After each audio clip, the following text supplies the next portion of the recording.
अस्सलाम वालेकुम नाजरीन। शाकिर शुजाबादी साहब की सराइकी शायरी दे विचों कुछ इंतखाब लैके थोड़े हाजिर होया जी। उम्मीद है पसंद उसी जी। पहला कथा है जी कि शक्ल तेडी है पर तू इंसान का ही नहीं।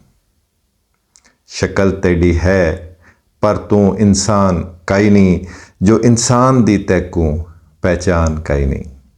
है अफसोस तैं ते ओ दुश्मन खुदाई दा, है अफसोस तैं ते ओ दुश्मन खुदाई दा, जो कलमा भी पढ़दा है मुसलमान का ही नहीं।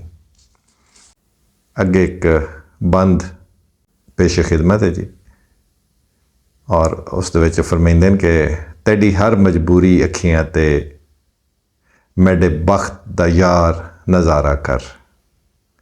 तेडी हर मजबूरी अखियां ते मेरे बख्त दा यार नज़ारा कर।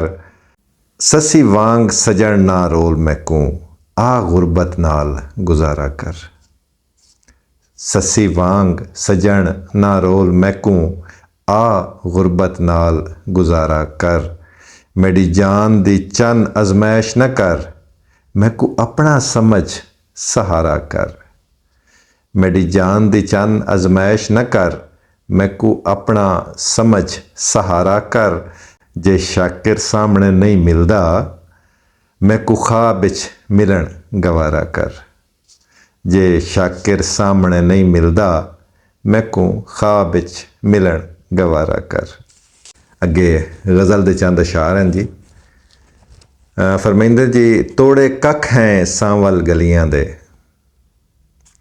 तोड़े कख हैं सांवल गलियां दे, सकू सांभ के रख तेरे काम आसूं। तोड़े कख हैं सांवल गलियां दे, सकू सांभ के रख तेरे काम आसूं। तू बेशक मालिक मुल्कीं दा, तू बेशक मालिक मुल्कीं दा, सकू करना वख तेरे काम आसूं।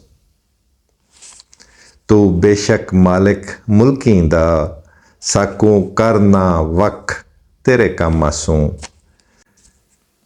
कम कखी नाल भी पै वैंदे न, कम कखी नाल भी पै वैंदे न, सकू आख च कख तेरे काम आसूं। और बहुत प्यारा शेर है जी कि साकू बाल के शाकिर हाथ सेकी, साकू बाल के शाकिर हाथ सेकी, शाला थीवें लख तेरे काम आसूं। शुक्रिया।